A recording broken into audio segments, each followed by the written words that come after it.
So we've discussed whether Putin's not coming, what could be the impact of that. We've also discussed with Xi Jinping not coming, what could be the impact of that. But for those who are coming, what are we offering, Geeta, in terms of just, the spread?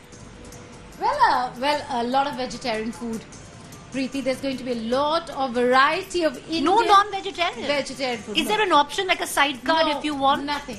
No, Nothing? No. Not even a chicken tikka? Nothing. But why? So we've been told that it's all vegetarian. Certainly no alcohol will be served. But why? But this is the first time. We've done many summits. I've covered many summits, Preeti. For foreign delegations especially, who their mainstay in terms of food is their staple diet is meat. So it will be surprising, but also there's a change. There's a lot of millet. So G20 has millet as an agenda. Right. So that they're trying to showcase millets. So there's going to be different kinds. I was reading, Nabila, there's millet sushi. Recipes. Yeah, there's millet sushi. Yeah, and jawar rotis. Noodles? Jawar noodles and some millet sushi. I don't know what millet it is. Golgappas, ragi roti. You have almost every Indian dish from every part of the country. Yeah. The south to the north. All in the form of millets that's going to be served to them. When you're doing a bilateral, it's different. Yeah. When you're doing a multilateral and you have so many delegates coming in, so many people from the press corps coming in, they'd expect food from their country. Right. In fact, when we do G20 summits anywhere else, they actually have country-specific so you do have food. A counter where Indian food is served. Indian food. You have Chinese, because they know that the Chinese, the Japanese are not comfortable eating. It does not suit their palate, so they will taste. But if they want to have a wholesome meal, they'll go to their counter. Right. Okay. So, fine, Dampler, there is no non-vegetarian and there will be a lot of states disappointed because we could have used this opportunity to promote and showcase, our non-vegetarian cuisine as well. For many, they might be disappointed because there might not be a glass of wine or a glass of anything other than water and mocktails, right? I think that's there are Golgappas. Right. So, so there is no alcohol, but there's going to be plenty of other stuff to keep most of the delegates that have come well satiated. And we're now moving on to our next stop.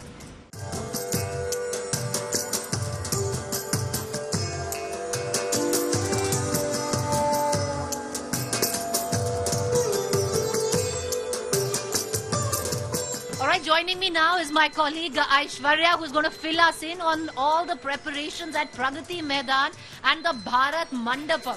So Aishwarya, tell us, as we close into Pragati Maidan, that's going to be the epicenter of the G20 Summit. Yes. What can we expect? What is it looking like? And what is the Bharat Mandapam? See, Preeti, I can tell you one thing which is for sure is that everything that is India is present at the Bharat Mandapam. So, for example, if you want to talk about carpets, Kashmir is known for carpets. We have carpets from Kashmir. We also have carpets from Uttar Pradesh. You speak about the precious gems that Rajasthan is famous for, the white marble that Rajasthan is famous for. There are many, ornate items which have been put in the Bharat Mandapam which have come from Rajasthan. We talk about the black stone. We talk about pearls. A lot of those pearls are being used. They have come from South India. So one thing that the government has made sure of is that this actually is Bharat Mandapam, which means everything that is India, that our country speaks about, everything that is good about our country, what our country is known for.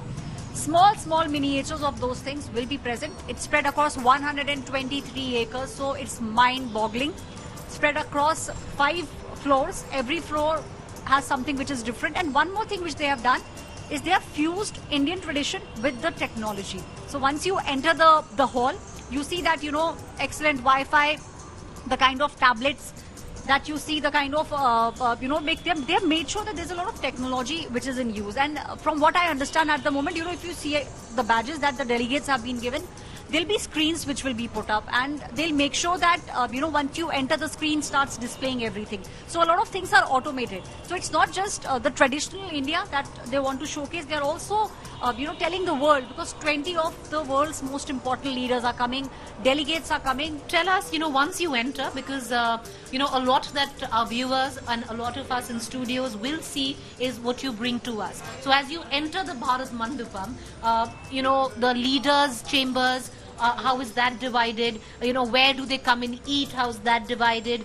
rest and relaxation, then the press area. Give us a sense of all of that. Yeah, so, there are 5 floors. And I believe, as Geeta was telling us, there's a craft center. There's a craft center. There's also a center which depicts the culture of our country. When you enter, you see the huge Nataraj, the statue which has been put up. Just images of those statues tell you it has been brought in from Tamil Nadu.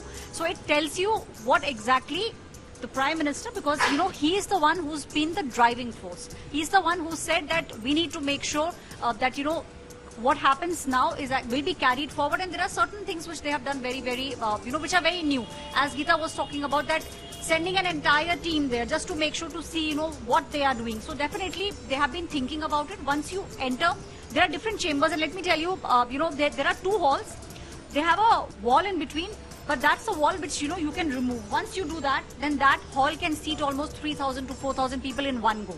So that's the kind of vision that they have had for G20. Making And sure all of this is with chandeliers, with carpets, everything, and the yes. whole works, huh? Everything Can I with tell all you work. which is the biggest room, the biggest hall over there? It is the International Media Centre. You know how many registrations there? Yeah.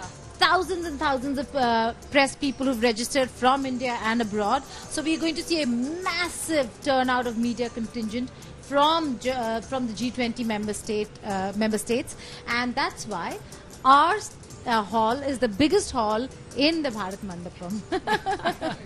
There are special areas for those traveling with the delegates, like spouses, family. For them, the crafts area, because a lot of markets, as Nabila is telling us, are inaccessible, will be shut. So for them, where will they be taken? Is there a place at the Pragati Maidan? Yes, there is a place from where, in case they want to shop, they'll be given all those things. You were speaking about some of the markets being shut. Let me tell you, Khan Market is shut for 3 days. Yeah, 8, 9, that 10, we 10. know. Yeah. So for the next 3 days, Khan Market is shut, and there's a reason for that, because the security is so tight. You have, from what we understand, the security team, especially of the US President, have been in India, have been in the hotels for the past almost 2 months. So that's the kind of security that they have to take place of. You have been traveling from the airport till now. I'm sure the bus would have been stopped at least many, many times by the policemen, Right. because, they are on alert. They are on extremely high alert. Yes. And there's a reason for that, because So all of the families will be taken where all there? so the families, see, they'll be taken to the museum. They'll also be taken to the Pusa Institute. That's something which is very interesting. So the spouses will be going to Pusa Institute. The different kind of millets that are being grown in Pusa. What are the benefits of millets? Because this 2023 is in fact the International Year of Millets. Right. Something that the Prime Minister pushed for, something that the United States acknowledged. And this is the year of the millets. So that's why even in the food, Preeti, did you ever imagine you will eat cookies made out of millets?